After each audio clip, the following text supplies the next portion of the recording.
bagi kluster ini. Yang berbahagia Tan Sri Abdul Wahid bin Umar untuk meneruskan pembentangan bagi sesi libat urus yang pertama hari kedua Kongres Ekonomi Bumiputera 2024. Terima kasih Saudara Akmal. Bismillahirrahmanirrahim. Assalamualaikum warahmatullahi wabarakatuh. Dan salam sejahtera yang berhormat Datuk Seri Ahmad Maslan, Datuk KSU, pengurusi kumpulan ataupun kluster Kongres Ekonomi Bumiputera dan pengurusan tertinggi Kementerian Ekonomi, Majlis Amanah Rakyat, tuan-tuan puan-puan yang saya hormati sekalian.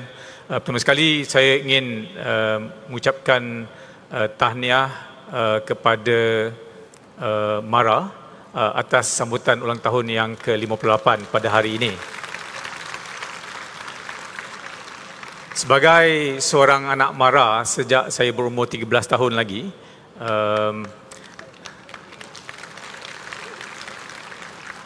orang selalu panggil saya anak Oma dan juga anak MARA, kata.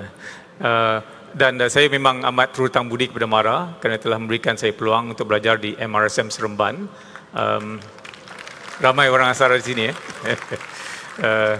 Dan kemudiannya diberikan beasiswa untuk melanjutkan pelajaran ke United Kingdom untuk menjadi seorang accountant. Dan sebagai seorang accountant, hasrat saya adalah untuk menjadi seorang ketua pegawai kewangan CFO sebuah syarikat yang tersenarai. Tetapi alhamdulillah saya telah diberikan peluang melebihi dari itu. Inilah peluang yang telah diberikan oleh MARA, di mana kita diberikan pendidikan yang sempurna dan diberikan peluang untuk berjaya dan membawa keluarga keluar daripada kancah kemiskinan. Dan polisi ini memberikan pendidikan merupakan satu yang penting dalam konteks kita membina modal insan dan seterusnya mencipta kekayaan yang saya akan bentangkan pada pagi ini. Saya juga ingin ucapkan setinggi-tinggi terima kasih kepada pihak Sekretariat dan Kerajaan kerana telah memberikan kepercayaan kepada kami di Bursa Malaysia, di Equinas dan juga di Uda Holdings untuk mengendalikan kelompok ataupun kumpulan penciptaan kekayaan dan penguasaan korporat ini. It's a bit mouthful, penciptaan kekayaan dan penguasaan korporat, wealth creation and corporate control/ownership. Tapi kita sedar maksudnya, dan kita telah pun menjalankan pelbagai sesi libat urus dengan pelbagai pihak, dan ini lebih daripada 19 sesi-sesi yang dilaksanakan dan menjurus kepada seksi yang besar pada 30 hari bulan Januari yang lalu. Dan saya ingin mengambil kesempatan ini untuk mengucapkan ribuan terima kasih kepada semua yang telah membantu kami dalam pelbagai sesi libat urus ini. Dan apabila kita menyebut tentang penciptaan kekayaan ini, wealth creation, ia sebenarnya adalah di hujung rangkaian ataupun rantaian nilai, value creation, yang antara lain mempunyai 4 komponen penting. Pertama sekali dalam konteks pendidikan yang saya sebutkan tadi, kedua pekerjaan dan keusahawanan, ketiga pendapatan, dan keempat simpanan dan pelaburan, dan menjurus kepada penciptaan kekayaan. Dalam konteks pendidikan ini, kita ada subkomponennya di konteks akses kepada pendidikan yang berkualiti, pembiayaan dan juga kuota, memastikan bahawa mereka yang memerlukan tempat di institusi pendidikan mendapat tempat yang sesuai. Dan setelah bergraduasi, masuk kepada alam pekerjaan dan keusahawanan, again isu berkaitan dengan akses, kemahiran, pengetahuan dan juga pembiayaan yang akan kita bincangkan nanti. Pendapatan dalam konteks kita mau create business opportunity dan employment opportunity, peluang pekerjaan dan peluang perniagaan untuk meningkatkan pendapatan. Dan apabila kita mendapat pendapatan, bolehlah kita melabur dan menyimpan dan ini termasuk dalam konteks mencipta kekayaan, di mana dalam konteks pembiayaan ini perlu ada akses kepada pembiayaan. Again, adakah perlu kuota-kuota yang perlu disediakan, dan juga proses dan juga dasar yang perlu dilaksanakan. Semalam Datuk KSU telah memberikan pembentangan yang menyeluruh dalam konteks pencapaian pelbagai agenda pemerkasaan Bumiputera. Jadi memang jelas sejak 5-6 dekad yang lalu, dasar pemerkasaan Bumiputera telah mendatangkan banyak manfaat, terutamanya dalam peningkatan golongan profesional Bumiputera. Bukan saja saya dan rakan-rakan yang lain, tapi ramai lagi dalam pelbagai bidang. Antaranya dalam konteks jurubahan severe, 62% Bumiputera kini, dan dalam konteks perubatan doktor gigi 55%, 53%, doktor 55%, dalam konteks arkitek still respectable 41%, peguam 39%. Yang masih rendah adalah accountant, 24%. Jadi sebagai seorang accountant, saya sentiasa mempromosikan kerjaya perakuanan yang merupakan satu kerjaya yang amat meluas dan boleh memberikan kita peluang untuk berjaya dalam pelbagai kerjaya di bidang korporat terutamanya. Jadi ini masih banyak lagi ruang untuk peningkatan. Salah satu profession juga yang terkini yang kita dapat meningkat adalah profession CFA, Chartered Financial Analyst. Ini merupakan satu profesi yang membolehkan mendatangkan pendapatan yang amat lumayan. It's probably one of the most lucrative professions. Kalau dulu hanya 5% sahaja daripada CFA, Chartered Financial Analyst ini datang daripada golongan Bumiputera. Tapi alhamdulillah dengan usaha pelbagai pihak termasuk Yayasan Peneraju, PMB, EPF, Bank Negara, Suruhanjaya Security, dia telah meningkat sehingga 20%. So jadi kalau dulu ada 5-10 orang saja CFAs Bumiputera, sekarang ni kita dah ada hampir 200 CFA Bumiputera. Ini merupakan satu bidang yang amat lumayan, bukan senang nak pas. Saya rasa kalau saya ambil exam ni pun memang akan gagal, tapi untuk ramai anak-anak muda kita yang terpelajar, ini merupakan satu profession yang amat penting. Dan bukan saja dalam konteks income generation untuk mereka, tetapi the network, the knowledge that they will acquire in terms of managing the assets, again relating to wealth creation later.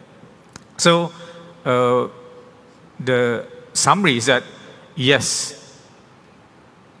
Bumiputera, polisi dasar pemerkasaan Bumiputera ini telah banyak berjaya, terutamanya dalam meningkatkan golongan profesional Bumiputera.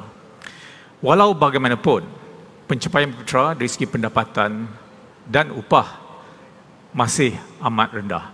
Semalam Datuk Nur Azmi ada menunjukkan carta yang sebelah kiri ini, di mana kalau kita lihat dari segi pendapatan isi rumah terkini, Bumiputera adalah 29% lebih rendah berbanding dengan pendapatan isi rumah kaum Cina.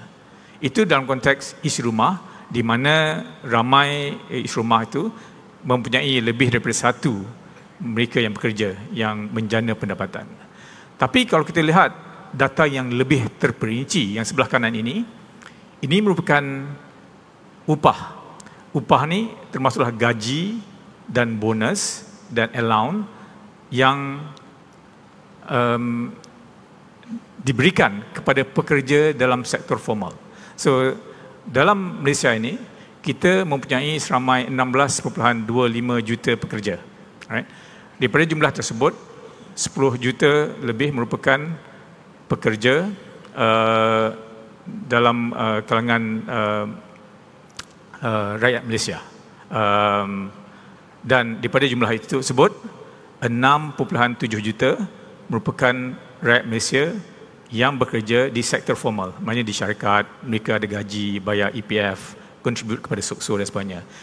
Jadi daripada data yang dikeluarkan oleh EPF dan SOKSO ini, Jabatan Perangkaan mengeluarkan setiap suku tahun data mengenai upah, wages ataupun gaji. Dan data terkini yang telah dikeluarkan oleh Jabatan Perangkaan adalah pada bulan Januari yang lepas, berdasarkan kepada data bulan September tahun 2023. Dan data tersebut menunjukkan bahawa median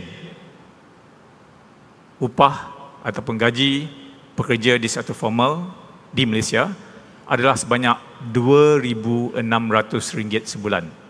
Ini kita dah termasuk bonus. Ini bukan satu angka yang rendah sebenarnya. Bayangkan dalam 6.7 juta pekerja di sektor formal ini, separuh daripada mereka ini berpendapatan RM2,600 ke bawah. Malah kalau anda yang dalam dewan ini yang mempunyai pendapatan bulanan sebanyak RM5,200 sebulan, anda adalah mereka dalam golongan 20% teratas. So that is very low, right? So of course something must be done about trying to uplift the level of income for the people. So itu secara nasional. Dan dalam konteks itu, daripada 6.7 juta pekerja formal, kita 61% adalah mereka daripada golongan BUMTRA. Jadi median upah BUMTRA, pekerja BUMTRA, hanya RM2,200 sebulan. Ini lagi rendah. Remind you, maknanya RM2,200 termasuk bonus yang kita dah annualize, kita dah jadikan secara bulanan, ya. Dan angka RM2,200 sebulan ini, kalau dibandingkan dengan pekerja Cina pada tahap RM4,000 sebulan, bermakna pendapatan BUMTRA 45% lebih rendah daripada pendapatan pekerja Cina. So ini sesuatu yang kita kena fikirkan mengapa ia berlaku. Itu dalam konteks pendapatan, jadi jurangnya masih besar. Yang kedua, dalam konteks pemilikan hartanah, kita tidak ada data tentang pemilikan. Yang kita ada adalah data berkenaan dengan transaksi. Tetapi setelah berpuluh tahun, data transaksi yang dimonitor oleh NAPIC, Kementerian Kewangan, data ini merupakan satu proksi yang baik tentang pemilikan hartanah di kalangan BUMTRA. Jadi ada 3 kategori hartanah. Dari segi hartanah kediaman, BUMTRA terlibat hanya 37% daripada transaksi hartanah kediaman, 13% hartanah perniagaan, dan dalam industrial properties, hartanah industri, hanya 6%. Jadi ini bermakna dari segi ownership of properties memang amat rendah. Itu isu yang kedua. Yang ketiga, dalam konteks equity, ini juga Datuk Razwi telah bentangkan semalam, di mana berdasarkan pada data terkini, hanya 18.4% pemilikan equity oleh kaum BUMTRA. Ini termasuklah ASB, ASN yang diuruskan oleh PMB. So PMB, ASN, ASB mempunyai dana sebanyak RM290 bilion. Kalau kita campur dengan dana pemegang saham shareholders funds PMB sendiri, bermakna ada RM340 bilion. So ini termasuk, ya. So tak termasuk yang lain lah, EPF, khazanah, sebab itu merupakan institusi nasional. So jadi ini masih jauh di bawah sasaran 30%. Now kita detail lagi, dalam 1,000 syarikat yang tersenarai di Bursa Malaysia, hanya 62 syarikat yang dikuasai oleh Bumiputera, bermakna hanya 7%. Right? Dan kalau kita lihat dari segi akaun CDS, memang rata-ratanya hanya sekitar 30% sahaja daripada akaun CDS itu dimiliki oleh Bumiputera. Ini bermakna penyertaan Bumiputera dalam pasaran modal memang amat terhad. Dari segi talent involvement, di dalam pasaran modal kita ada apa yang kita panggil dealers representatives. Mereka ini sama ada paid dealers ataupun remisers. So dari segi paid dealers ni, dealers rep, cuma 31% saja daripada jumlah dealers reps ini Bumiputera. Dari segi remisers lebih rendah, di bawah 20%, dan pakar kewangan corporate finance specialist, ini mereka yang bekerja di bank-bank pelaburan yang boleh buat submission kepada Suruhanjaya Security untuk pelbagai proposal, hanya 29%. Jadi memang masih rendah lagi. Dan yang paling bagi saya paling membimbangkan adalah angka ini. Jadi alhamdulillah dalam 3 tahun terkebelakang ini kita telah menyeraikan sebanyak 97 buah syarikat baru di Bursa Malaysia. Tetapi malangnya hanya satu sahaja syarikat yang dikuasai oleh Bumiputera. Satu daripada 97 merupakan satu angka yang amat kecil sekali. Dan ini sudah tentunya memberikan kita satu wake up call. That's the real situation. Sebab syarikat yang disenaraikan di Bursa Malaysia ini is a reflection of the real participation of Bumiputera in the business sector. Itulah dia. Mungkin ada yang kata, oh ada lagi syarikat-syarikat Bumiputera yang boleh disenaraikan tapi mereka sengaja tidak mahu disenaraikan. Well, ramai juga lagi, banyak juga lagi syarikat-syarikat yang tidak dimiliki oleh Bumiputera yang sengaja tidak mahu disenaraikan because they prefer to be private and so on.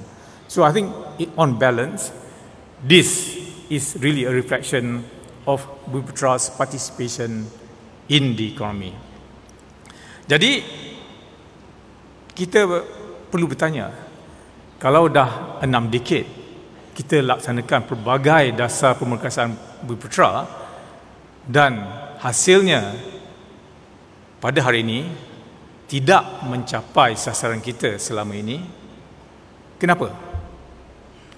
Bagi saya, antara punca yang utama adalah kerana selama ini kita sentiasa memfokuskan polisi kita, dasar kita kepada sektor awam.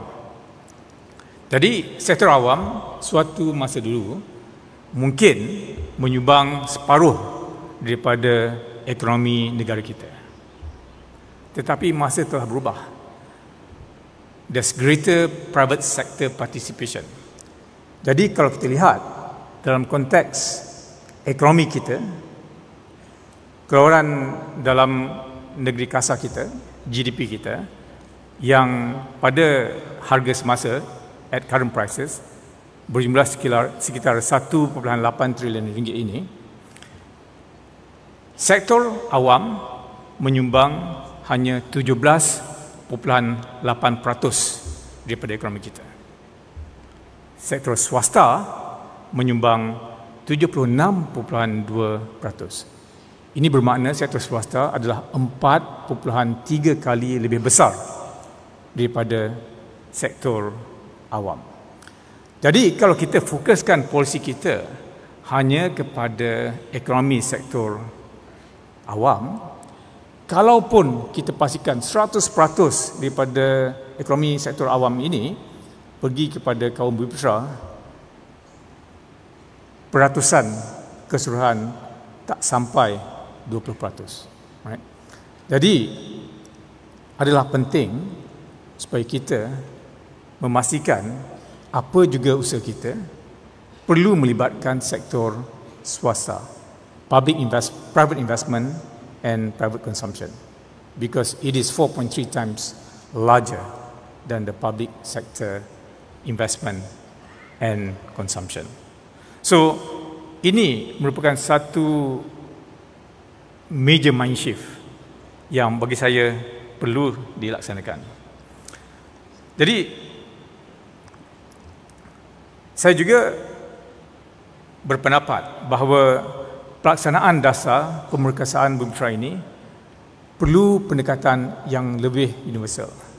Bagi saya, antara faktor yang menyebabkan kurang keberkesanan dasar pemerkasaan Bumi Putera sebelum ini adalah kerana tidak semua rakyat Malaysia embrace the spirit and intention of this policy.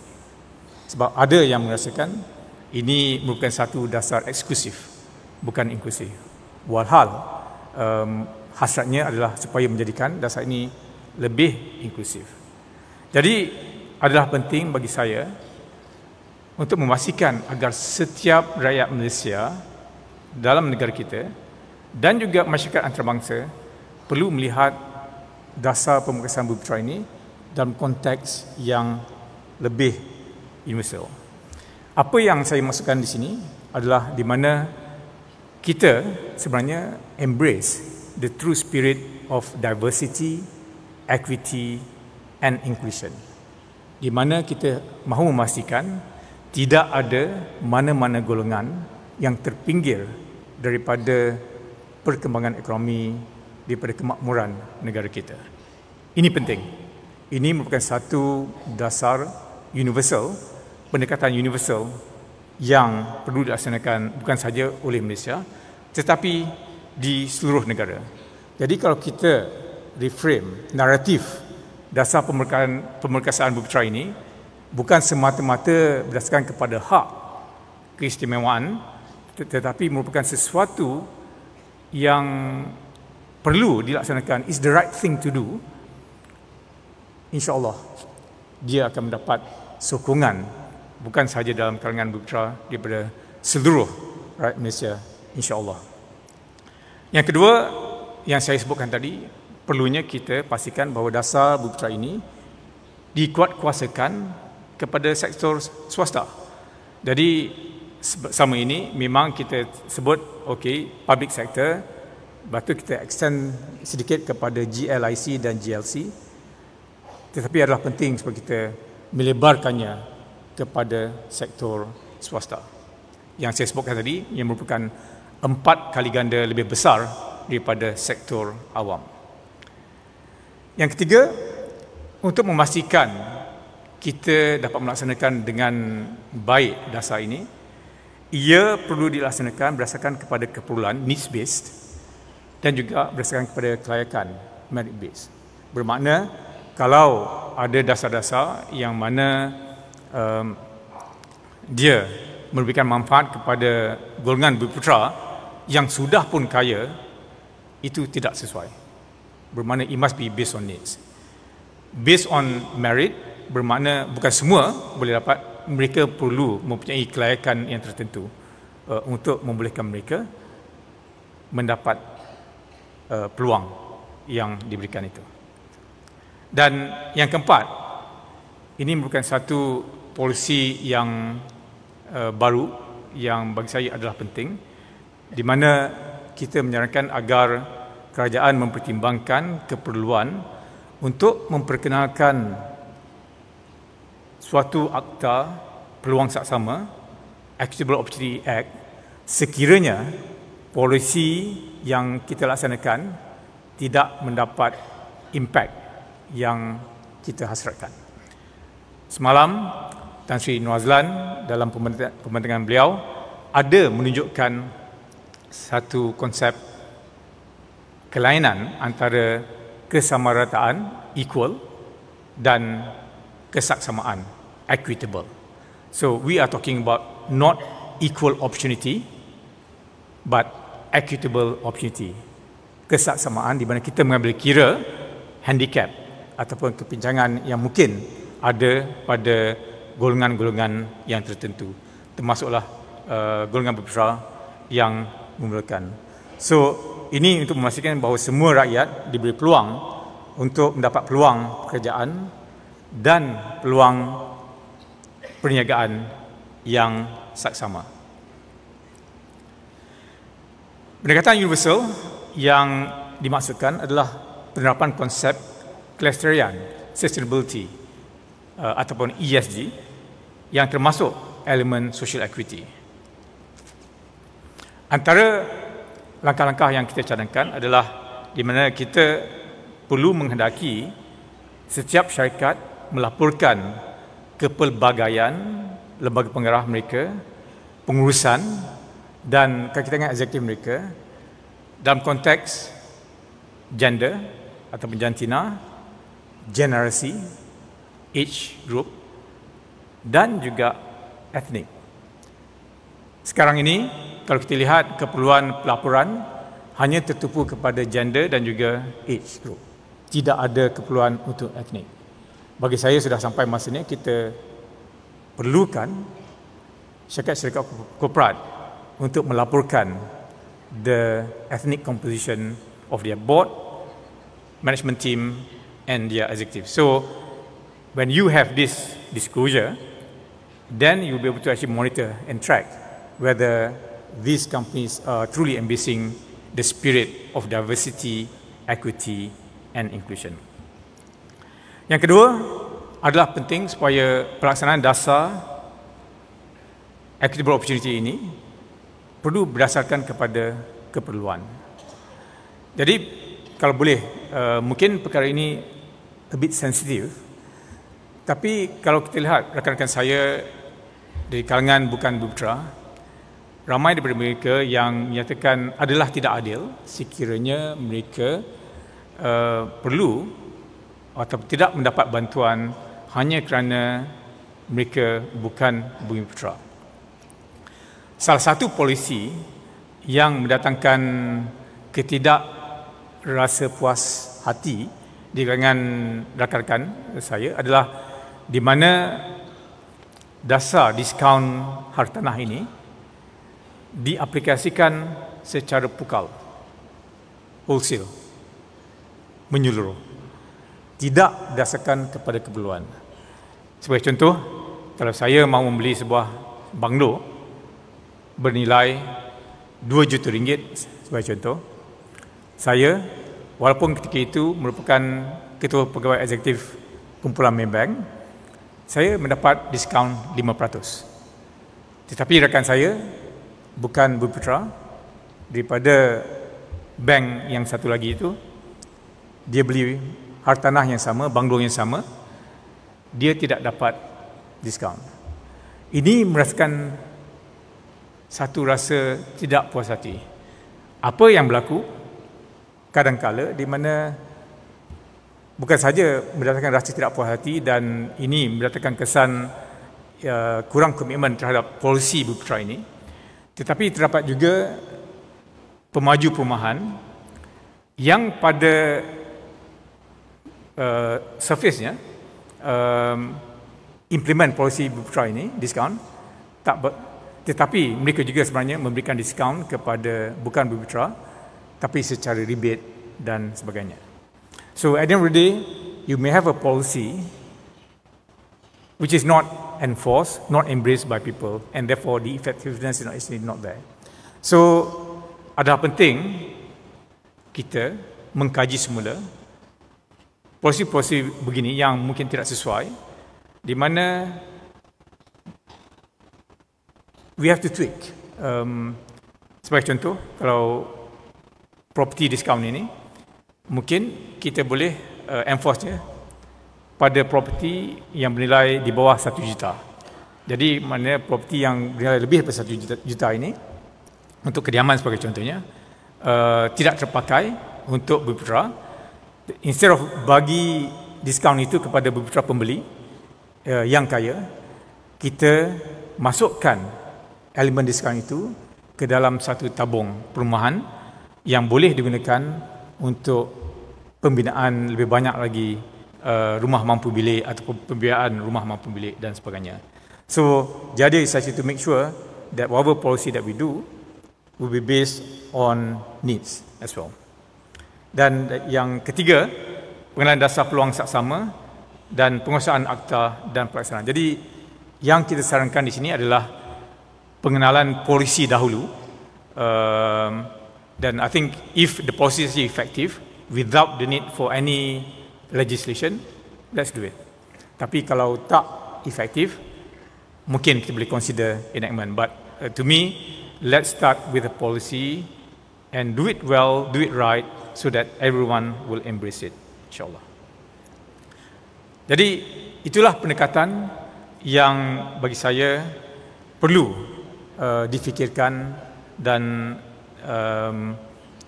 hopefully will be considered by the government.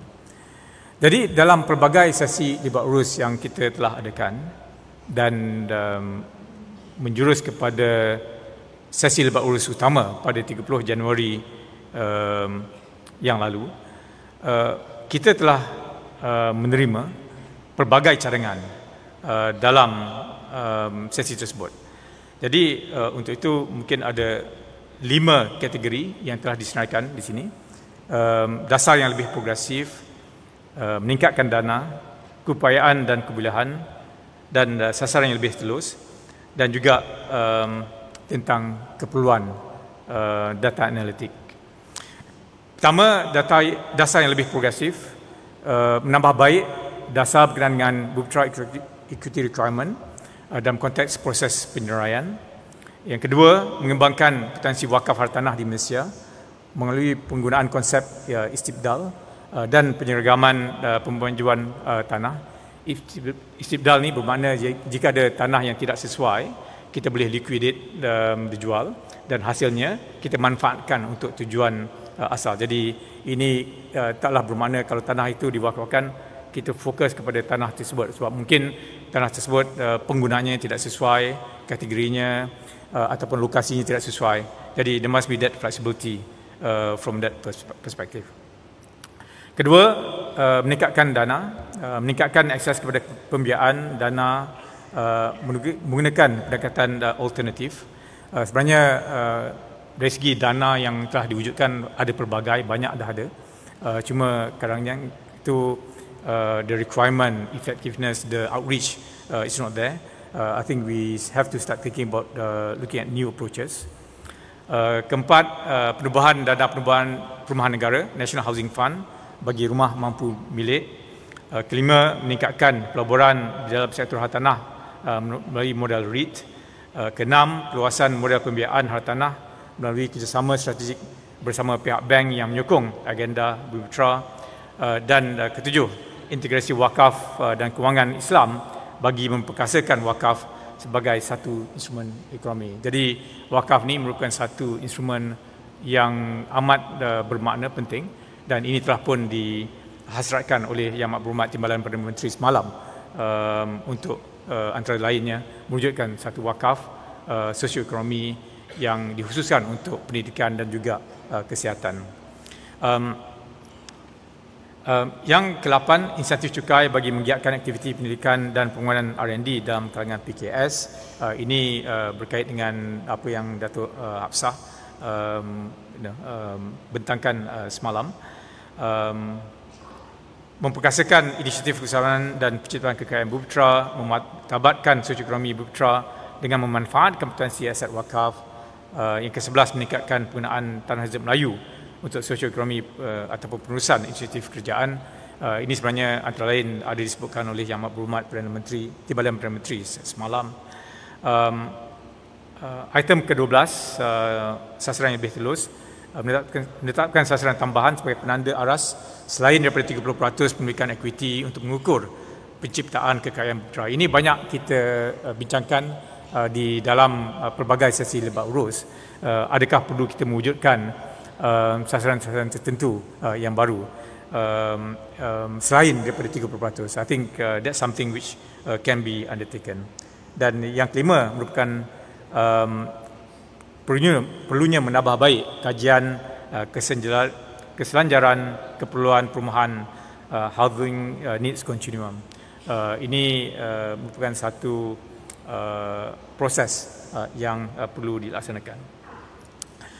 Banyak daripada cadangan ataupun inisiatif adalah merupakan inisiatif di peringkat nasional. Jadi kalau boleh saya rumuskan dalam 6 bucket. Pertama sekali yang saya sebutkan tadi tentang perlunya kita melaksanakan ataupun memperkenalkan dasar peluang saksama, equitable opportunity policy. Yang kedua, pembangunan modal insan yang menyeluruh. Ini banyak dibangkitkan oleh Tan Sri Norazan semalam. Antara sesuatu yang kita bincangkan adalah perlunya penguasaan bahasa. Kita sebenarnya bertuah kerana kita secara natural, kita sudah ada bahasa kebangsaan dan kita ada bahasa Inggeris.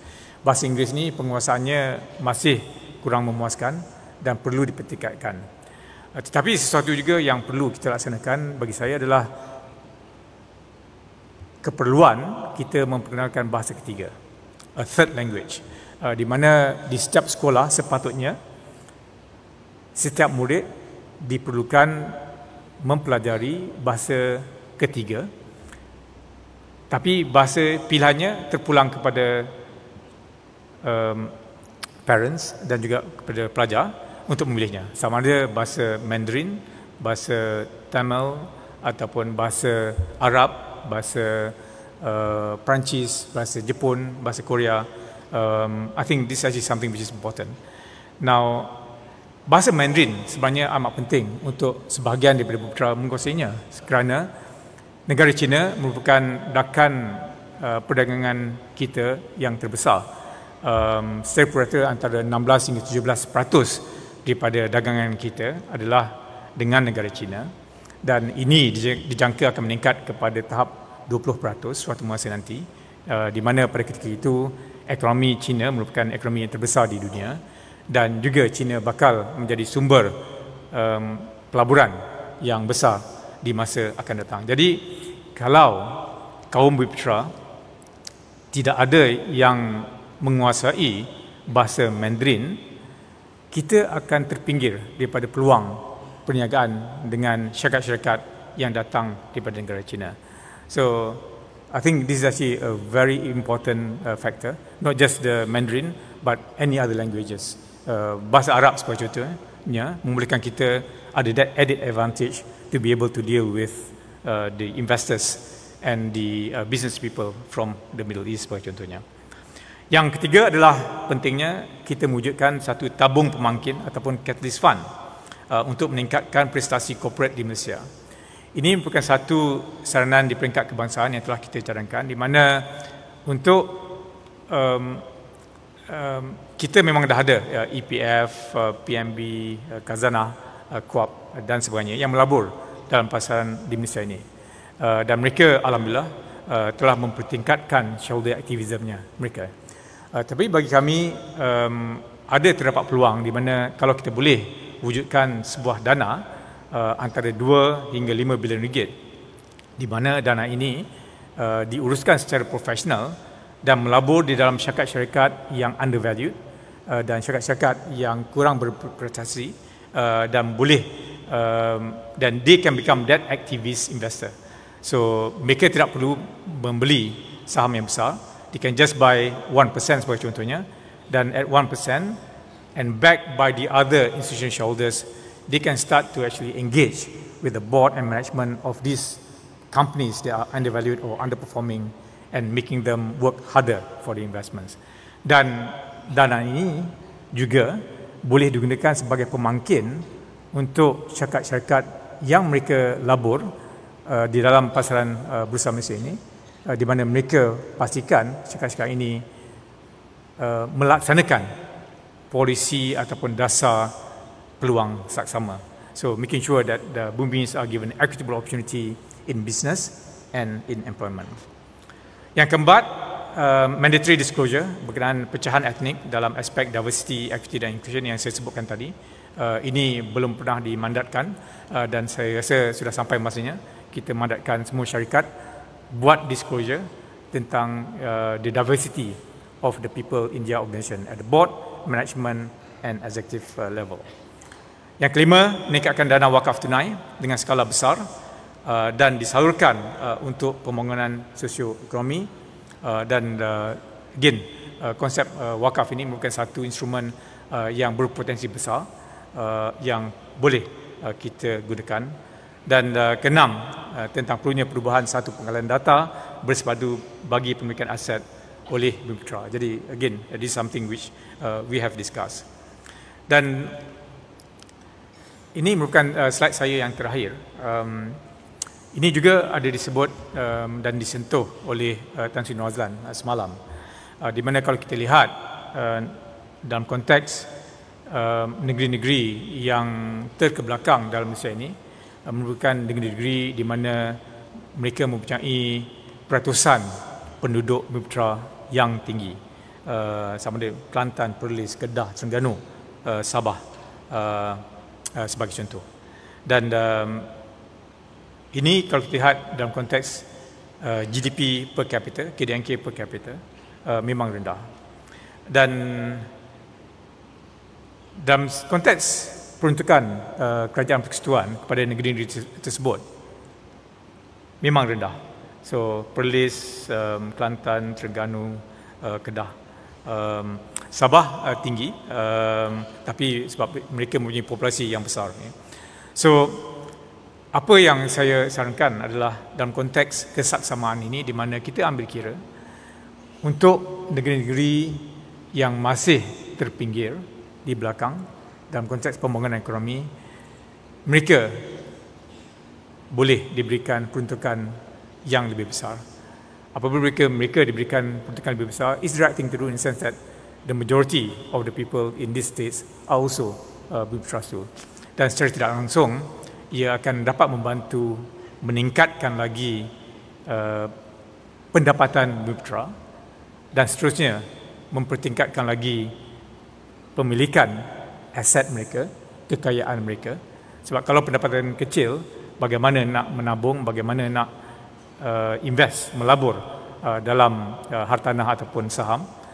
So I think income is actually the first step after pendidikan.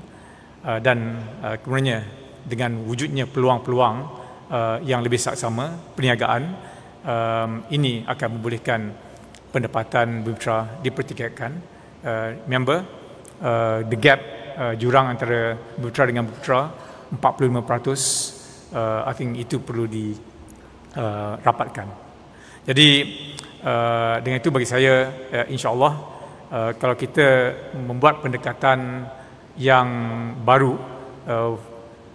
melebarkan dasar polisi pemerkasaan Bumiputera ini kepada sektor swasta dan juga melaksanakan dasar peluang saksama, saya rasa insya-Allah kita tidak perlu 6 dekad untuk mempertingkatkan ekonomi Bumiputera. Insya-Allah dan jangka masa 1 dekad saja boleh kita mencapai prestasi yang lebih baik. Jadi untuk itu saya ingin mengucapkan terima kasih kepada semua. Kita ada masa untuk sesi soal jawab. Saya rasa Encik Amal tadi mungkin dah ada share Slido di mana tuan-tuan dan puan-puan boleh bertanyakan soalan, dan saya akan dibantu oleh Datuk Salim daripada Uda Holding dan juga Encik Ziad daripada Equinas untuk menjawab apa juga soalan yang tuan-tuan dan puan-puan mungkin ada. Sekian, terima kasih. Baik, terima kasih ucapkan kepada Yang Berbahagia Tan Sri, dan juga kita teruskan.